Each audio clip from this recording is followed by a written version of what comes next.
On m'a dit tu prends l'ascenseur alors que t'es censé prendre les escaliers. Pourquoi tu vas aller à Paris? Qui t'a dit ça? Un peu tout le monde. Reste à ta place, en gros. Bienvenue dans le plafond de verre. Dans ce podcast, je reçois des personnes talentueuses qui ont réussi malgré les barrières invisibles qui se dressaient contre elles. J'avais tous les jours un client ou une cliente qui rentrait et qui me demandait si je faisais des pâtisseries orientales. Chaouch, c'est pas français. Donc on viendra jamais t'acheter des pâtisseries françaises. Salam alaikum, ici, on est au Maroc. Salam. Ou bonjour, Bonjour. au choix. Hi. Ou hi, Ouais. how are you? Fine and you? Ça va, merci. Alhamdoulilah. Merci d'être là, Fadela. Merci Je te à toi. reçois aujourd'hui dans le plafond de verre. Merci à toi de m'accueillir. C'est un plaisir. Et t'as compris un peu le concept? Tu parles, tu me poses des questions, Ouais. je réponds. Ouais. Jusque-là, on est bon. Jusque-là, on est bon. L'idée, c'est de... Ah, j'ai un slogan, on va dire, un peu pour ce podcast. L'idée, c'est d'exploser... Non, d'exposer les plafonds de verre de notre société à travers les parcours de ceux qui les ont explosés. C'est la phrase que j'aime bien répéter, généralement. Ok. Pour faire simple, j'interviewe des personnes issues des minorités, de la communauté musulmane ou non, porteurs ou porteuses de handicap, hommes, femmes, qui ont des parcours atypiques la plupart du temps et qui ont dû faire des pieds et des mains pour en arriver là où ils sont parce que, à cause de leurs différences, quelles qu'elles soient, ils ont rencontré des obstacles invisibles là d'où ils viennent. Là d'où ils viennent, généralement, c'est la France. Pour l'instant, j'ai interviewé avec des personnes issues de la France. Généralement, j'ai pas reçu de Belges, j'ai pas reçu de Suisse encore, mais essentiellement des Français. Et l'idée, c'est vraiment de parler de ça, de parler de ton parcours, de t'interviewer sur ce que tu as vécu et de nous expliquer comment tu es arrivé là où tu en es aujourd'hui. Et ça, on va le découvrir dans l'interview. Donc, première question, très simple.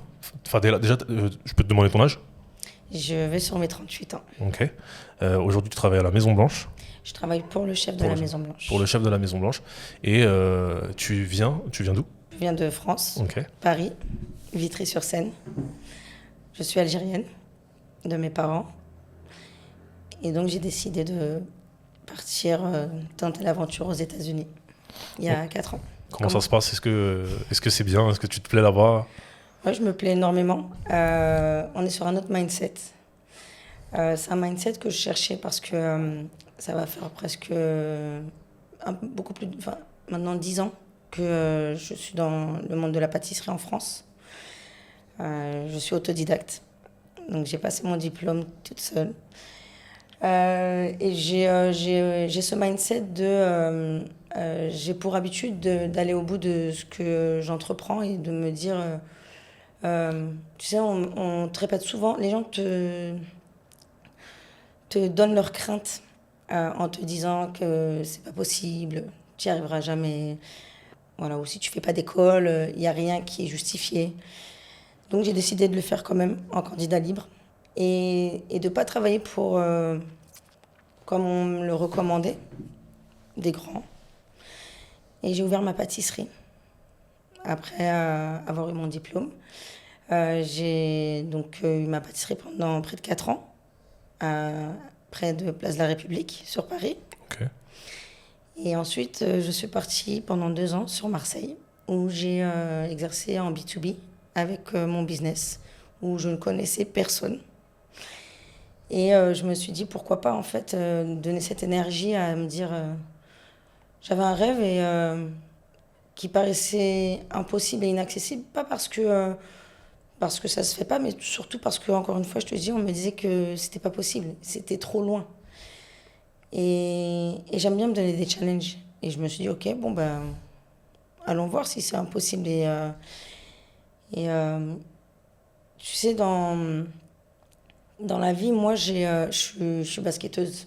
Et Michael Jordan, il a une phrase qui dit If you never try, you'll never know. If you never try, you'll never know if you fail. Si tu n'essaies pas, tu ne sauras jamais si tu échoues. Donc, il parle de la prise de shoot.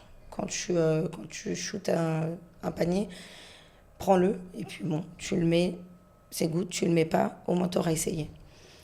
Ça paraît un peu bizarre sur la vie quand tu as ce mindset-là parce que tu peux engager beaucoup de choses, prendre beaucoup de risques, faire des gros sacrifices.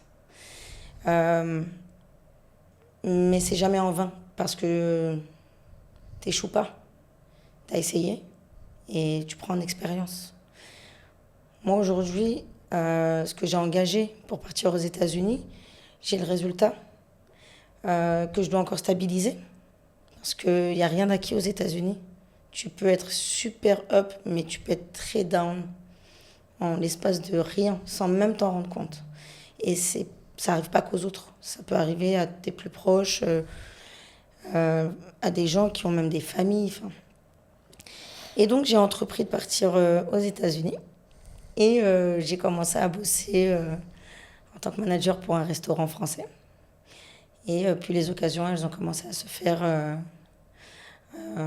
pour un sénateur, sans savoir que c'était un sénateur, pour les studios Universal, NBC, la Fox.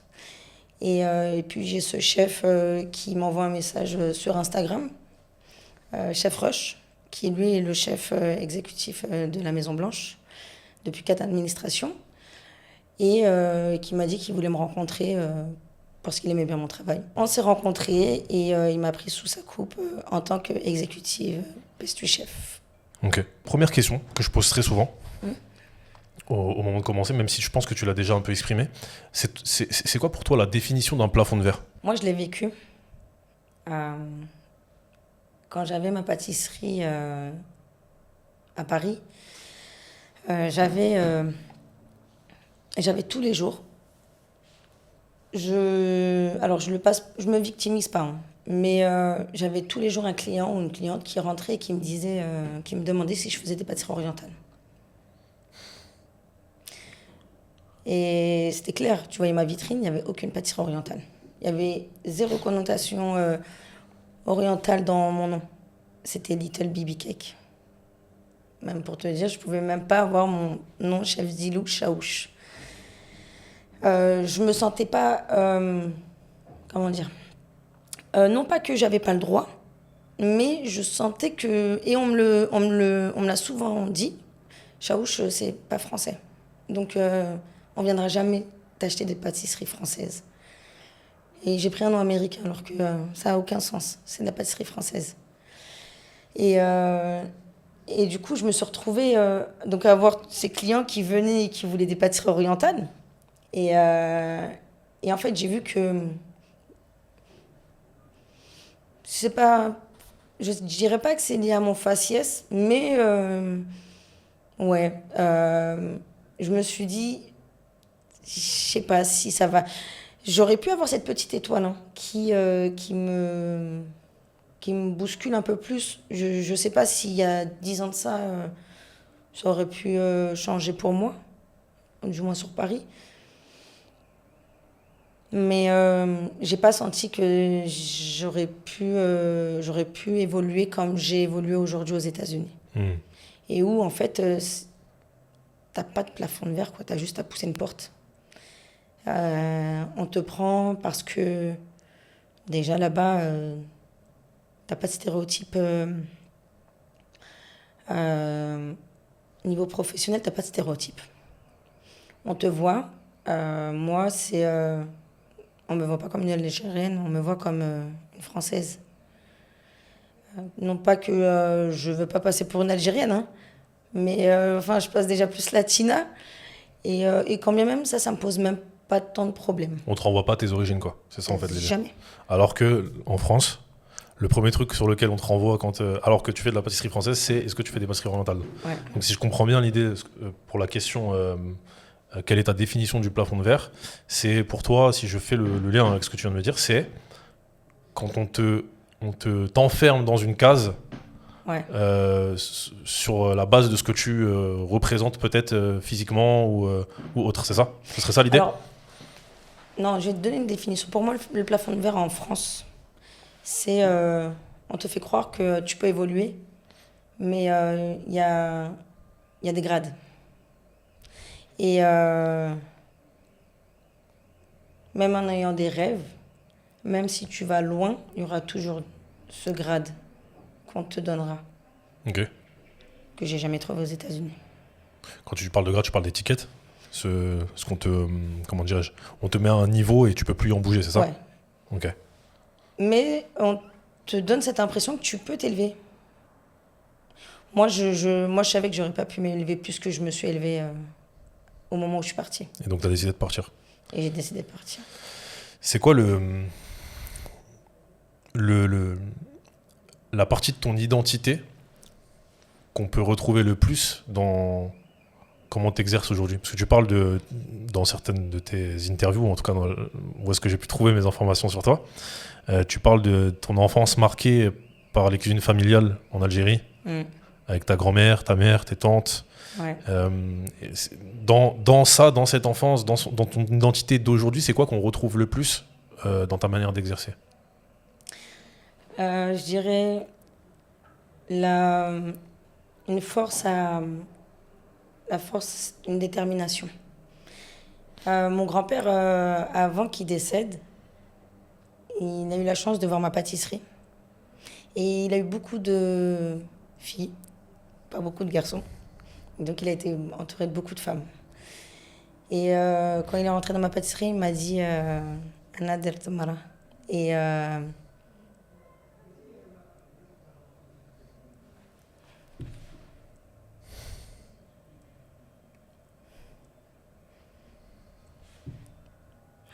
Prends le temps, t'inquiète.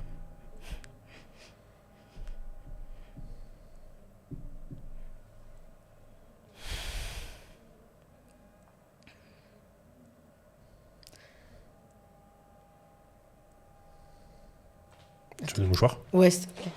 S'il te plaît. Donc je te disais, ouais, Ana dert mara. Ouais, dert mara. Et quand il m'a dit ça, Ce qui signifie, juste pour ceux qui ne comprennent pas. j'ai fait des femmes. Moi, j'ai fait des femmes. Et on pourrait l'entendre comme moi, j'ai fait des hommes. Mais non, c'est qu'en fait, ces femmes, elles sont indépendantes. Et pas indépendantes dans le mauvais sens, c'est elles savent se débrouiller. Elles se gèrent. Elles s'auto-gèrent. Et mon père, il est allé dans le même sens de cette éducation-là, à ne jamais devoir dépendre de personne. Et puis dans le parcours de vie que tu peux entreprendre et toutes ces expériences de vie, non pas ces erreurs, toutes ces expériences de vie, ben, ça te ramène à ça. Ça te ramène à... Ok, ça a du sens. Tu sais pourquoi il a souvent répété justement qu'il a fait des femmes. Tu vois, ma grand-mère, mes grand-mères, mes tantes, pour elles, la détermination, l'audace, c'était pas forcément... Elles avaient ça, mais plus dans, tu sais, la motivation à faire des repas, à nous faire plaisir et à faire tenir justement cet équilibre familial que tu peux trouver un peu partout dans le Maghreb ou en Afrique, hein, et même en Asie, où on a cette riche culture en fait. Et mais ça restait des rêveuses sans vraiment potentiellement pouvoir se dire qu'elles auraient pu. Tu vois, elles rêvaient devant Guadeloupe. Tu sais, et les sitcoms qu'on leur donnait à l'époque. Et moi, j'ai grandi avec ça, avec des femmes rêveuses et des femmes qui se disaient ah, bon. Mais tu sais, c'était même limite pas imaginable que de prendre une valise et de partir. Pas pour toutes ces femmes à l'époque. Et tu vois, moi, quand je suis partie de la France, j'ai mon père qui est venu avec moi et qui m'a dit t'es folle. Je lui ai dit bah non, je suis pas folle. Je lui ai dit mais moi, tu m'as donné la chance, t'es venue en France. Et laisse-moi me donner cette chance que de tenter de partir aux États-Unis. Il me dit je sais, mais tu pars toute seule. Et j'ai dit ben, t'es venue tout seul. Et je suis rêveuse. Et j'ai tellement vu des gens rêver que mais juste rêver. Que moi, j'ai pris le coup de, ok, je suis rêveuse, mais je vais réaliser mes rêves. Je vais réaliser mes rêves. D'où cette détermination dont tu parlais juste avant. Ouais. Y a plein de questions qui me viennent du coup dans tout ce que tu viens d'évoquer. Ça fait écho en moi parce que du coup, comme je te disais au tout début, je suis algérien également. Mais tu sais, algérien déraciné. J'ai pas eu... je suis allé au bled plusieurs fois quand j'étais plus jeune, mais j'ai pas été élevé dans la culture, on m'a pas transmis cette... comment dirais-je, ce lien que je peux retrouver chez beaucoup de Marocains, parce que ici à Marrakech, voilà, je retrouve beaucoup d'éméreux qui ont grandi en France comme moi, mais qui ont été tellement élevés dans ce truc-là qu'ils ont décidé de revenir au pays et tu sais, ils parlent d'Arija, tu dirais que c'est des locaux. Moi, j'ai pas tout ça, tu vois. Donc quand je t'entends parler de ça, quand je t'entends parler de ton lien avec ta famille, etc., ça me renvoie à ma jeunesse aussi, où j'avais ce truc-là de famille, où je voyais comment ça se passait avec les femmes, dans la cuisine, etc. Ça me renvoie à tout ça. Donc ma question, là je pose le contexte, ma question c'est... est-ce que tu penses qu'il y a dans cette détermination que tu évoques, dans cette force de caractère et en même temps dans ces sensibilités qu'on vient de voir, est-ce qu'on peut le rattacher à notre identité d'Algérien? Je ne sais pas si tu comprends cette question. Si je comprends. Alors, tu peux l'associer. Tu peux l'associer. Je dirais oui. Dans la manière où... dans le sens où je suis un peu fière. Le un peu. Un peu, un poquito. Just a little bit. Non, je suis... c'est vrai que c'est dans notre ADN. Moi, c'est quelque chose... C'est un trait de caractère avec quoi je me bats. La fierté. Ouais, mais c'est réel, hein. C'est réel. C'est pas de la fierté, c'est de l'amour. Et non, en fait, ça aide pas. Ça aide pas parce qu'en fait, Qu'est-ce qui n'aide pas? ce petit trait de caractère que j'ai. Parce que du coup, pour plein de choses, j'ai dû me battre avec ça, autant que ça m'a aidé. Pour plein de choses aussi, parce que je me suis toujours dit, allez, je me foire, c'est pas grave. Et puis même si on me dit, on t'avait prévenu, je me dirais, moi, bah ouais, mais après. Tu es en train de me dire que la fierté algérienne, ça peut constituer un obstacle aussi. Ça peut constituer un obstacle aussi. Dans quelle mesure? Dans la mesure où des fois, tu step back pas avant de prendre l'expérience. Ça, c'est quelque chose que moi, j'ai appris aux États-Unis. À prendre du recul. Quand j'ai un step back, analyser la situation, ne pas réagir à chaud et prendre une décision posée. Je dis pas que c'est forcément un trait de caractère algérien, hein. C'est le mien en tant qu'Algérienne. Mais j'ai appris à poser les choses. Parce qu'en fait, si je m'écoutais, je fonçais tête baissée, mais pour tout. C'est bien hein, aussi, hein, parce que j'ai entrepris plein de choses et qui ont marché, quoi, et qui ont bien pris. Mais aussi, je me suis un peu cassé la gueule. Tu t'es pris des murs aussi, ouais. Ouais, beaucoup. J'ai une théorie, moi, sur la fierté algérienne et la rumeur comme quoi on serait des nerveux et qu'on réagit beaucoup à chaud, qu'on est beaucoup dans l'émotion. J'ai une théorie qui, je pense, peut s'avérer vraie, à vérifier. Tu vas me dire ce que tu en penses. Je pense que c'est lié au trauma transgénérationnel. Pourquoi? Donc, je veux pas je suis pas assez calé en histoire, j'ai pas envie de comparer les pays du Maghreb et les différentes colonies françaises, mais ce que je sais de la colonie algérienne, parce qu'on a été une colonie française, c'est que nous, ça s'est fait dans la violence et dans la douleur, notre indépendance. Et j'ai des histoires de ma grand-mère qui sont flippantes, tu vois, dont ils habitaient dans des villages et où la nuit, ils entendaient le voisin de la maison d'à côté en train de se faire torturer par l'armée française.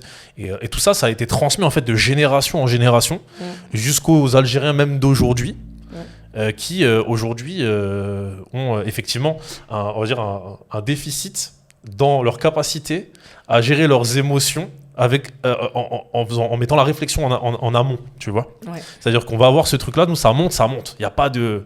demi-mesure. Voilà. Est-ce que ma théorie s'avère vraie? Je sais pas. Je pense qu'elle est plausible parce qu'aujourd'hui, les traumas transgénérationnels, on peut en vérifier l'impact d'un point de vue cérébral. Je suis d'accord. Voilà.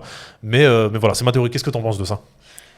Je suis d'accord. Et je peux même te dire que toi encore que... Enfin, je dis pas que c'est une chance, mais on t'en a parlé.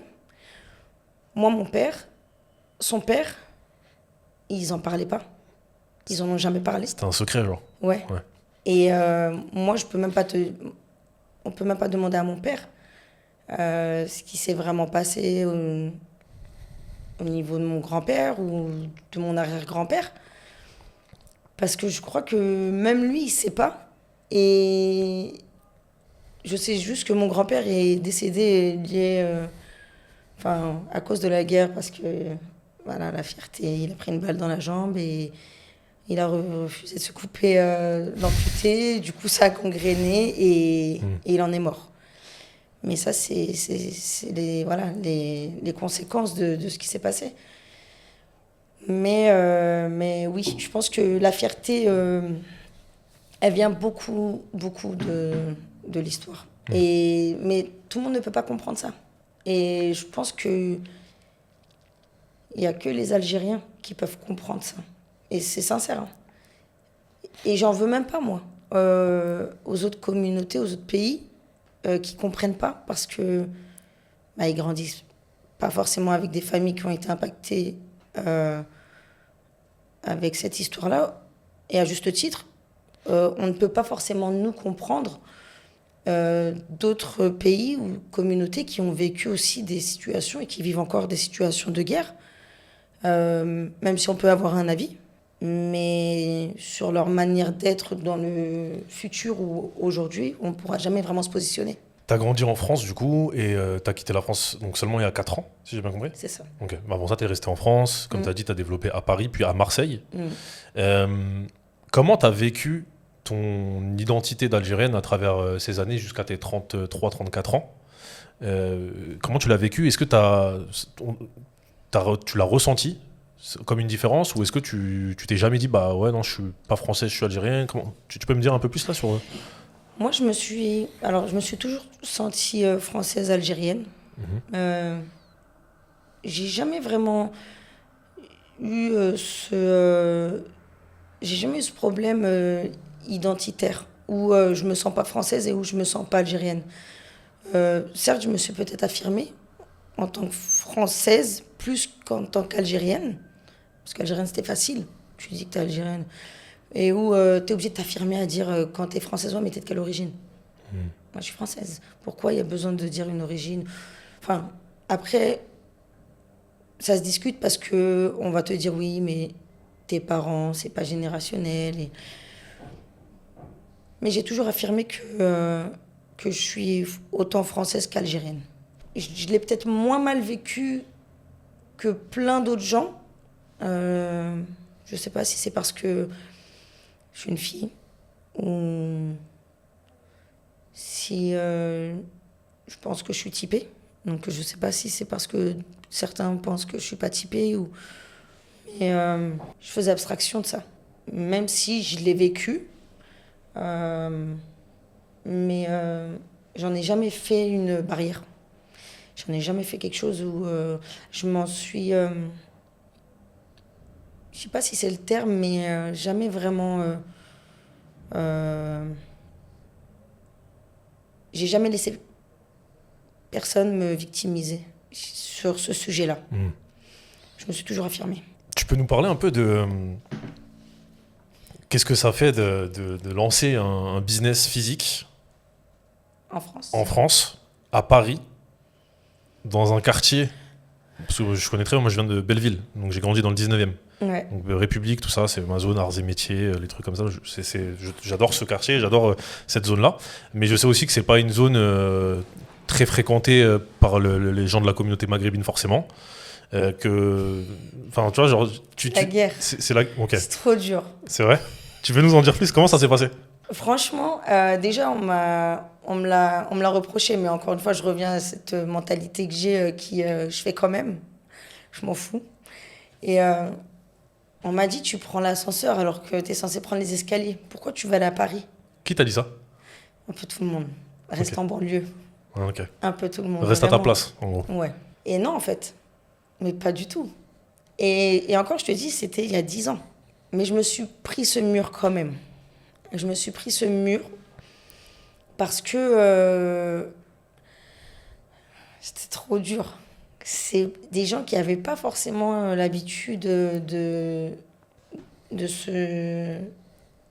Je sais pas, pas ce genre de business parce que j'avais une pâtisserie française. Mais je sais pas, c'était dur. C'était le parcours du combattant en plus. C'était quoi les obstacles, quels sont les plafonds de verre que tu as pu rencontrer dans l'ouverture de ta pâtisserie à Paname? Comment ça s'est passé? Alors, j'ai eu de la chance, c'est que on a quand même de la chance en France, peut-être en banlieue où j'ai eu beaucoup d'aide. Ok. Il y a beaucoup d'associations en fait qui t'aident à entreprendre. Et à l'époque, Espace pour entreprendre, je leur fais un petit clin d'œil. C'est une association qui m'a énormément, mais énormément aidé à monter mon projet. Espace pour entreprendre? Ouais. Ok. Ils étaient à Choisy-le-Roi. Et d'ailleurs, je crois qu'ils y sont toujours. Parce que j'ai envoyé pas mal de gens chez eux et ils m'ont aidé, mais surtout mon business plan, les banques, enfin, à la création de ma SASU. On te donnait comme des jetons d'heures à l'époque pour que tu puisses en profiter. Et franchement, bah ouais, ça a été la plus grande des aides que j'ai pu avoir et heureusement. Et c'est quoi l'obstacle le plus important que tu as rencontré là-bas? Une fois arrivé à Paris, une fois que c'était ouvert, c'est quoi le truc le plus difficile que tu eu à vivre? Peut-être la crédibilité. En tant que quoi? En tant que chef pâtissière de pâtisserie française? Ouais. Ok. Mais ça en fait. Hein. Ça en fait. Et c'est cette crédibilité que je suis allée chercher ailleurs, en fait, parce que j'étais autodidacte. Ah oui, donc c'est le fameux... Le statut. C'est la sacralité des diplômes et, Ouais, et de alors l'expérience que tu as en des France. gens, moi, aux États-Unis, des gars de banlieue qui ont aucun diplôme. Ils se sont formés sur YouTube. Je les minimise pas. Hein. Et qui font des croissants exceptionnels. Mais exceptionnels. Ils sont beaucoup plus forts et bien plus forts que des gens qui ont eu des formations en école et aujourd'hui à qui on donne du crédit parce qu'ils sont aux États-Unis. Et qui n'ont pas eu la chance de pouvoir rentrer dans des écoles prestigieuses en France ou d'avoir de grandes formations. Parce que si tu fais pas ça quand tu es au collège, c'est des formations qui peuvent être payantes, des fois chères. Ça peut être pris en charge, oui, si tu fais une reconversion et encore. Mais je sais pas comment sont les mentalités aujourd'hui dans les CAP, pâtisserie, boulangerie, métier de bouche. Mais c'était la honte à l'époque si tu allais dans des CAP. C'était pas valorisé. Aujourd'hui, c'est valorisé, je pense. À l'époque, ça ne l'était pas. Je saurais pas te dire, parce que moi j'ai fait un CAP cuisine du coup et je l'ai pas fait par passion, tu vois. J'ai fait, C'était pas valorisé. j'ai suivi cette voie-là parce que j'avais aimé la restauration. J'avais pas de diplôme et je me suis dit la suite de McDo c'est quoi? C'est quoi l'upgrade de travailler chez McDo? Je me suis dit c'est la cuisine, école de cuisine. J'ai fait le PMTTH à Paris, je sais pas si tu vois c'est où, dans le 17e. Donc c'est une école pas forcément classée de fou, mais voilà, qui a son truc. Et j'ai fait un CAP cuisine, il y avait une partie pâtisserie, etc. Mais c'est vrai que c'est pas valorisé, en tout cas dans les cuisines dans lesquelles j'ai travaillé. Ils s'en fichaient, quoi. J'étais commis, quoi. À la fin, j'étais commis. Et moi, c'est pas ce que je voulais. Moi, c'est pas ce que je voulais. J'ai commencé des études pour faire professeur des écoles. Ok.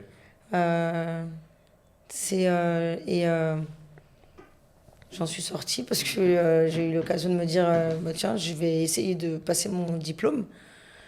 J'ai acheté des plaquettes de beurre, laisse tomber. À l'époque, j'en ai dépensé de l'argent quand même.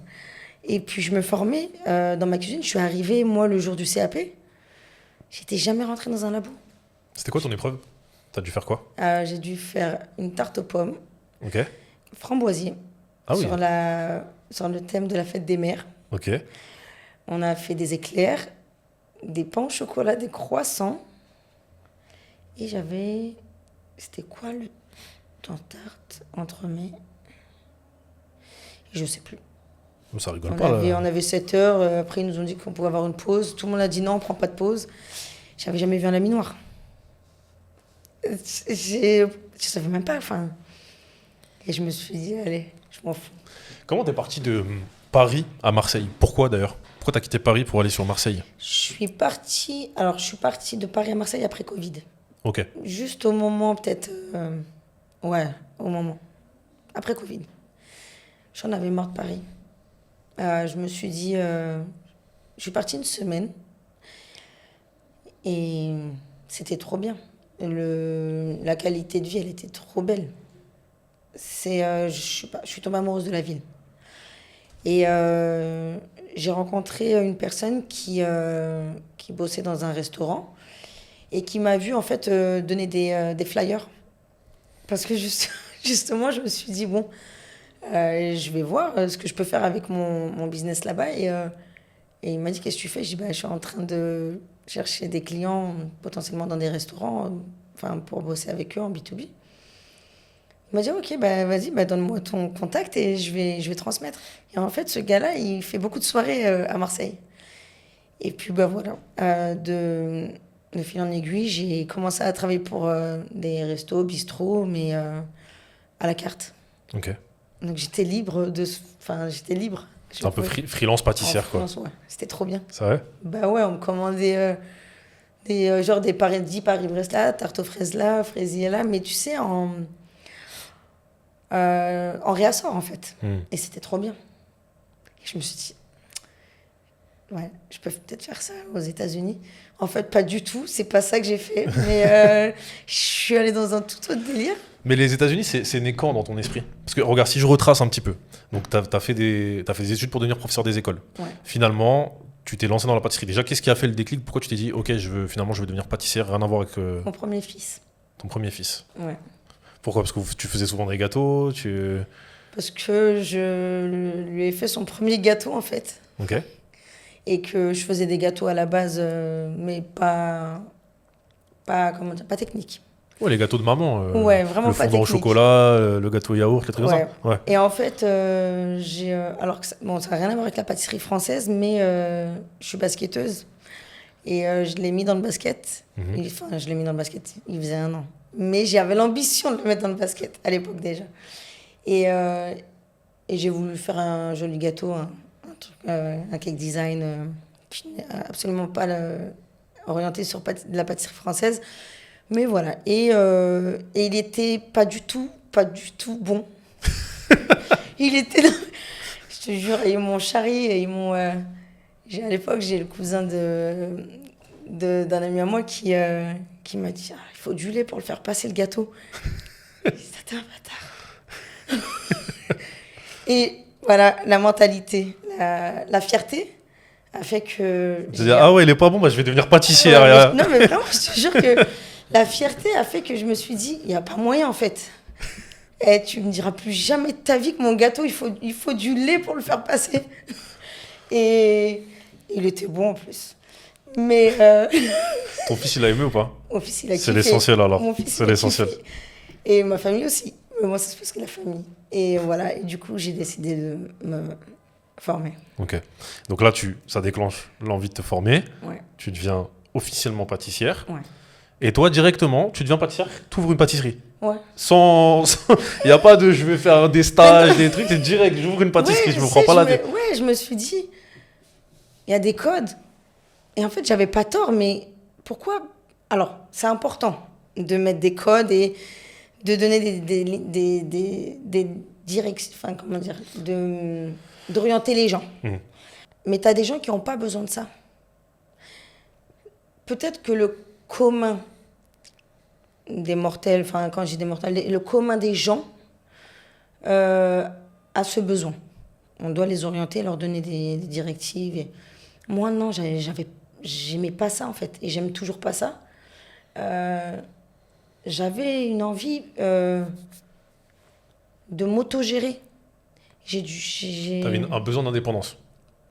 Ouais. Et j'avais un peu de mal aussi avec ce côté trop directionnel, en fait, trop dur dans le monde de la gastronomie française, en fait. Ça me faisait flipper. J'avais pas envie j'avais pas envie de souffrir. j'avais pas envie de subir ça. J'avais pas envie qu'on me tu sais, quand tu me donnes des directives et que c'est à bon escient, ok, mais ça peut être bien fait. Il n'y a pas besoin, en fait, je sais pas. Ok, je vois ce que tu veux dire. Je pense que je comprends et tous les Ouais. Algériens qui regardent cette vidéo ont compris. On n'aime pas recevoir d'ordre et surtout quand c'est mal fait, quand c'est mal dit. Ouais. Donc t'es devenu... J'accepte si c'est bien, Si c'est bien fait, et si c'est fait un dans... bon escient. Ouais, ok. Mais sinon, si on comprend pas à quoi il sert l'ordre et qu'en plus le ton n'y est pas, tu peux garder la pêche. Ouais, Ça marchera pas. ouais. Mais donc, toi, donc, première option que tu t'es dit, bah voilà, ça y est, j'ai mon diplôme, j'ouvre ma pâtisserie. Ouais. Tout alors que t'étais pas entrepreneuse avant, Pas du tout. t'avais jamais entrepris, tu sais pas ce qui t'attendait, je suppose, tu savais pas ce qui t'attendait sur la TVA, les factures, Absolument pas. tout Je l'administratif. suis pas du tout issue de parents qui étaient dans le business. Alors, je minimise pas. Mon père, il a travaillé toute sa vie en tant que carrossier pour une grande chaîne allemande. Mais c'était un gros bosseur. Ma mère, elle s'est toujours occupée de nous et des gros bosseurs, les deux. Mais on n'a pas eu ce mindset business. Donc, merci Espace pour entreprendre, Espace pour entreprendre, ouais.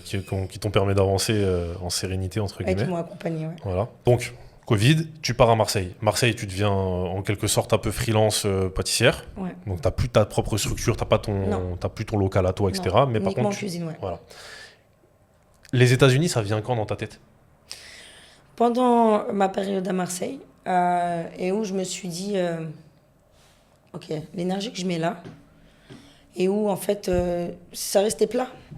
C'était bien parce que j'avais une autre qualité de vie que je venais d'acquérir à Marseille. Mais, et je me suis dit, pourquoi pas tenter? J'allais aux États-Unis tous les ans. Ah ouais, ok.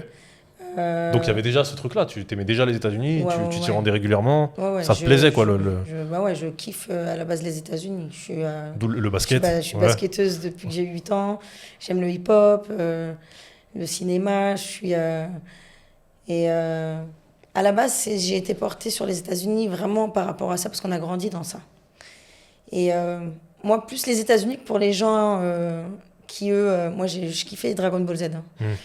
Donc, t'as la génération Japon, et puis t'as ceux côté États-Unis. Moi, j'étais plus États-Unis. Et puis, ouais, je me suis dit, tant qu'à mettre de l'énergie, parce que ça prend beaucoup d'énergie d'entreprendre en France, autant le donner à ma personne et entreprendre aux États-Unis. Parce que je vais forcément me donner une plus-value. Que ce soit dans le langage, donc l'anglais. Je parle anglais, mais j'étais pas bilingue, parce que c'est compliqué d'apprendre l'anglais en France. On n'est pas ouf. Mais ça m'a aidé quand même, parce que j'avais des bases. L'espagnol, l'arabe, parce que je pensais pas du tout... moi, en France, j'ai grandi avec l'arabe. Ma mère, mes parents, ils nous parlaient arabe à la maison, mais ils nous parlaient français. L'arabe, je l'ai appris en Algérie, quand j'allais en vacances. Et en France, on ne parle pas arabe entre nous. Et là-bas, je me suis découverte... j'ai découvert qu'on pouvait parler l'arabe sans que ce soit un problème. Ok. Et du coup, tu as une liberté des langages. Ouais, c'est... Si tu veux, je me suis dit autant, voilà, pour revenir à ce que je te disais, tant qu'à donner de l'énergie, autant le donner pour la valorisation de ma personne. Qu'elle soit personnelle ou pour mon business. Donc quand tu pars, à ce moment-là, tu pars seul, tu pars sans ton fils. Ouais. Tu décides de partir, tu dis ok, je laisse mon fils avec son père et je vais défricher le terrain pour ramener la famille, grosso modo. Voilà. C'est quoi le process du coup d'une mère seule pour partir, pour t'installer là-bas et pour réussir à faire les choses? Alors, après Marseille, je me suis dit, tant qu'à mettre mon énergie justement là-bas, autant le mettre dans un projet qui te fait kiffer, qui te fait vibrer. Ouais. Et, voilà. Et dont je rêve le truc. Et je décide de partir. Et tu veux que je te raconte tout? Comment ça s'est passé? C'est drôle. Et je pars avec ma sœur. Okay. Et je pars avec ma sœur. Elle me dit, go, on va voir ce qui se passe là-bas pour le monde du business et on verra. On y va. Et puis, on fait nos 2 petites semaines comme ça, toutes les deux. Et puis, il se passe rien. Et on rentre. Il se passe rien, donc pas d'opportunité, rien de Zéro. ouais, rien. Non, Ok. zéro. Et on rentre. Et puis, j'ai un ami avec qui j'ai tourné un film juste avant de partir, entre Marseille et Los Angeles, où je suis remontée à Paris, qui me dit mais pourquoi tu étais à Los Angeles? J'ai dit bah, parce qu'en fait, je suis allée voir un peu comment ça se passe au niveau de la pâtisserie. Il me dit moi, j'ai un ami qui a une pâtisserie là-bas. J'ai dit mais non. Et il me dit bah, mais il est là en plus, il est dans le 93 en ce moment. Ah, je dis bah, Présente. ouais, présente, je veux bien le rencontrer. Donc, je le rencontre. Et il me dit, bah, moi, je cherche une chef. Si ça te dit, go, t'es disponible? Je dis, bah, ouais. Et il me dit, bah, c'est bon, ça te va, 2 semaines? Bah, 2 semaines pour venir voir un peu. Il me dit, ouais, viens voir. Tu vois un peu la pâtisserie et tu te fais une idée voilà, de ce qu'on pourrait faire ensemble. Et donc, j'y retourne toute seule, sans ma sœur, sans personne, et j'y vais. Et donc finalement, ça ne matche pas. Avec la personne en question. Non, ouais, ça ne matche pas. Voilà, Ça arrive. ça arrive. Et je rencontre ce Français qui, lui, a un business et qui me dit qu'est-ce que tu cherches? Et ben, du coup, je lui dis je cherche un poste de chef. Et il me dit bon, moi, je ne peux pas te proposer un poste de chef, mais euh, explique-moi ton parcours. Donc, je lui dis voilà, pâtisserie à Paris, Marseille. Ah, ben super, il me dit ah, je peux te mettre manager de mon resto. Je dis bah pourquoi pas? Il me dit tu sais gérer un business? Je dis bah ouais, j'ai géré ma pâtisserie. Donc j'ai fini manager de ce resto. Ok. Et au fur et à mesure, donc comme je te disais, je fais mes rencontres et je fais un event sans savoir qui c'était, pourquoi, comment. Et on me demande de faire un événement politicien. Je suis pas du tout politique. Mais je dis ouais, pour le business. Et en fait, c'était pour un sénateur, Ok. voilà, en Californie. Et c'était trop bien parce que moi, je me suis dit, bon, le pauvre, je le connaissais pas, mais c'était cool qu'on me demande, quoi. Personne ne me connaissait à la base là-bas. Et de fil en aiguille, je rencontre du monde. Je bosse toujours donc pour ce gars, ce Français. Et je reçois ce fameux message sur Instagram. Oui. Et Du chef rush. c'est ça. Et qui me dit, du coup, qu'il aimerait me rencontrer, qu'il aimait bien ce que je faisais. Moi, je dis avec plaisir. Donc, on s'est rencontrés et voilà. Tout ça, ça s'est fait dans l'espace de combien de temps, tout ça? Après la première année. Ok, donc entre-temps, ta famille t'a rejoint, je suppose. Ouais. Ok. Donc aujourd'hui, tu travailles en tant que exécutive chief pastry, French pastry. Non, c'est compliqué. Tu peux le refaire? En fait, ensemble, Ouais. ensemble tu dis executive pastry chef. Executive pastry chef, ok. Pour le chef Rush, Voilà, est rattaché directement à la Maison Blanche. c'est ça. Donc t'es beaucoup lié à un univers qui est exposé médiatiquement, Ouais, avec un haut niveau d'exigence, je suppose. Parce que énorme. Et confidentialité, Ouais. tu dois faire attention. Enfin, tu supposes que c'est hyper sécurisé quand tu dois c'est aller même. bosser là-bas, si tu dois bosser là-bas. Ouais, en fait, c'est que si tu le vois même sur mes réseaux, moi, j'ai tellement été discrète mais discrète pendant près de 3 ans. Et j'ai même pas développé mes réseaux. J'ai commencé à développer mes réseaux que depuis que je suis en France. Sinon, au-delà de ça, je le mentionnais même pas. Hmm. Et je l'ai mentionné une fois. C'était pour 66... Non, 66 minutes? sur la une. Je crois que c'est ça. Je crois que c'est 66 minutes. Ou 7 à 8. 7 à 8. Ouais, je l'ai mentionné une seule fois pour 7 à 8. Et en fait, elle me demande mon prénom, mon nom. Et elle me demande pourquoi. Pourquoi c'est moi qui ai été prise, en fait, pour bosser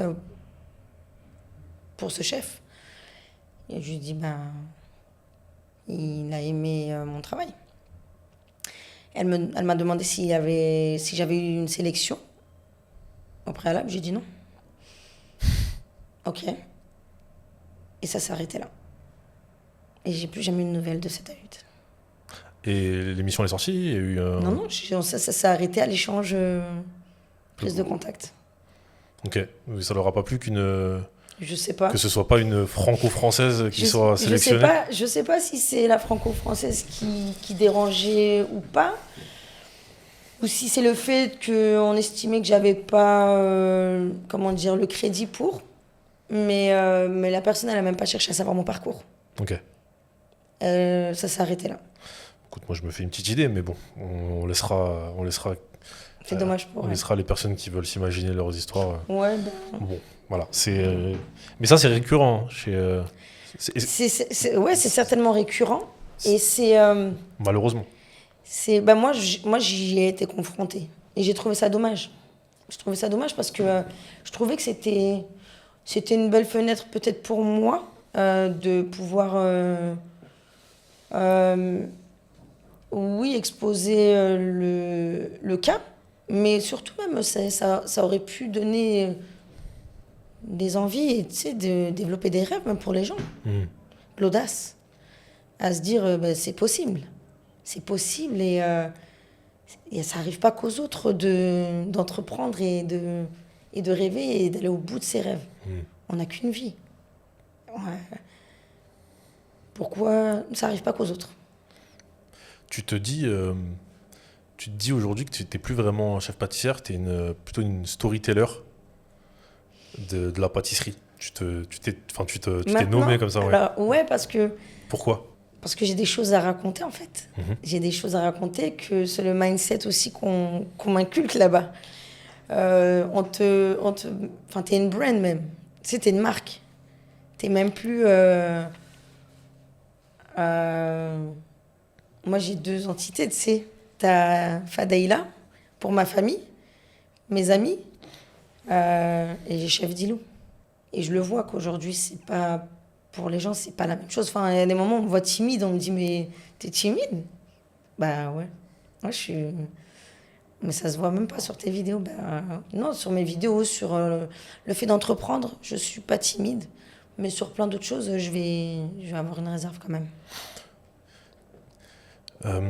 Fadela, tu as des identités multiples. Tu es une femme maghrébine, française, expatriée aux États-Unis.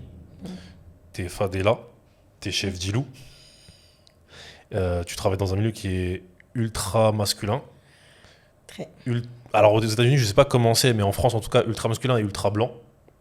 C'est pas un milieu où on va retrouver beaucoup de personnes issues des minorités. C'est un milieu patriarcal, la pâtisserie aux États-Unis? Ouais. En quoi? Surtout, en fait, sur l'organisation. En fait, c'est... alors, quand je dis patriarcal, c'est... je viens d'une culture algérienne qui, elle, est patriarcale.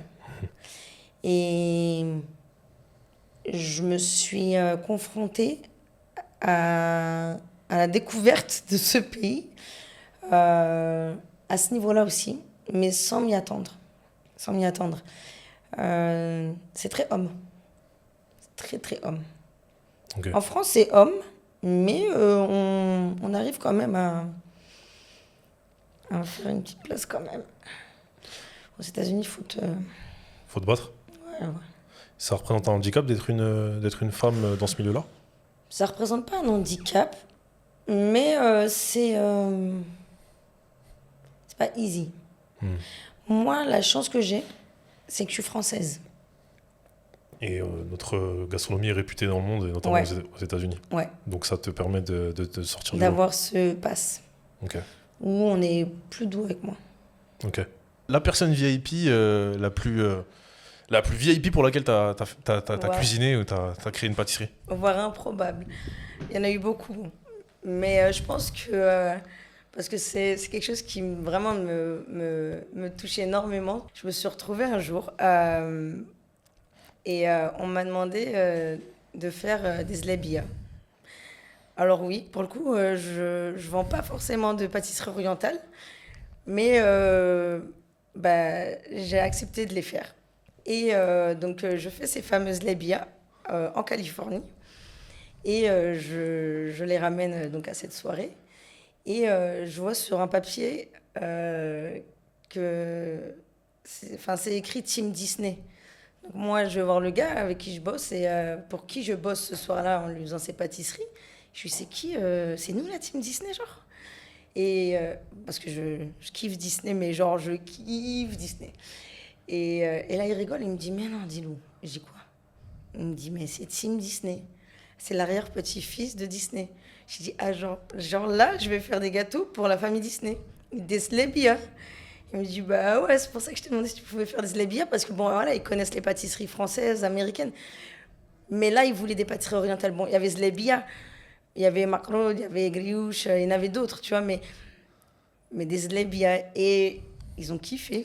Ils ont kiffé et j'étais trop contente. Après, tu m'as chanté Disney toute la soirée. Ils m'ont dit, t'es une vraie ouf. J'ai kiffé parce que moi, la petite fille de 5 ans qui a grandi avec Disney, parce que ma famille m'ont vraiment mise dans une bulle de Disney, je me suis jamais dit à aucun moment que dans la trentaine, je me retrouverai chez l'arrière-petit-fils de Disney à lui faire manger des slebia. Dans 10 ans, t'aimerais qu'on retienne quoi de toi? Qu'elle a été audacieuse au point de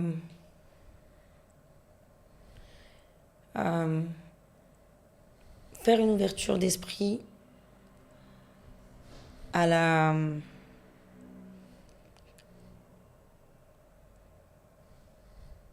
facilité d'entreprendre dans tous les domaines et dans toutes les religions et toutes les cultures.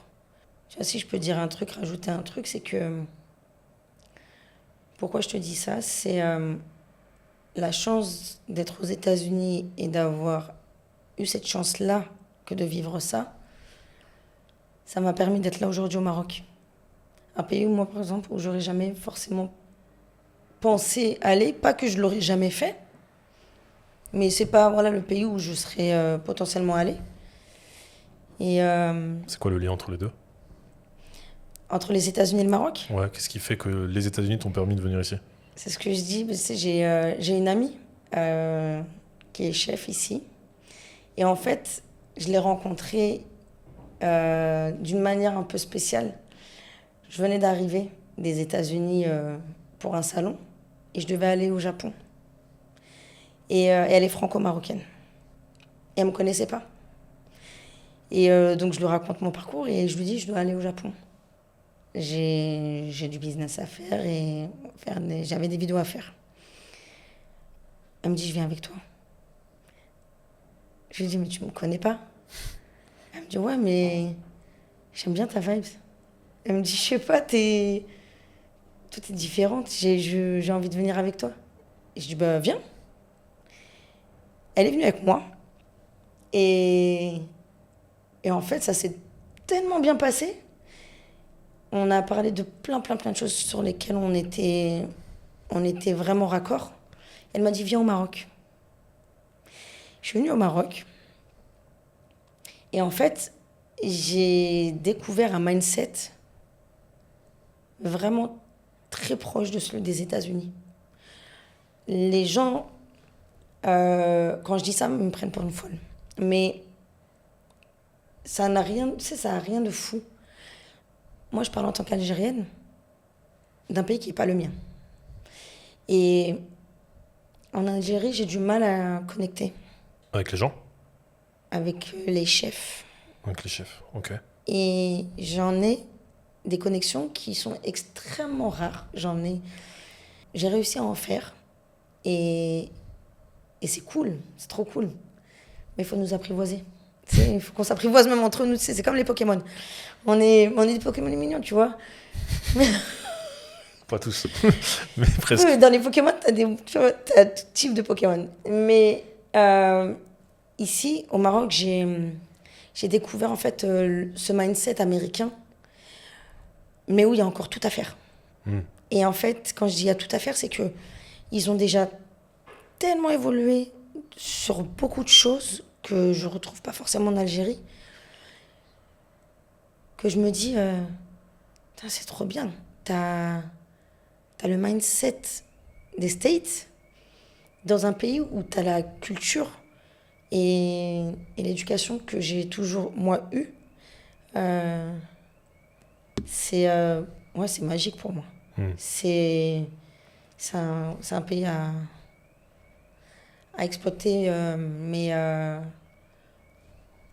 en bonne et due forme. Vraiment, tu sais, dans le bon sens. Je pense que l'Algérie, ça peut être pareil, c'est juste que c'est un peu plus dur. C'est plus lent aussi, peut-être.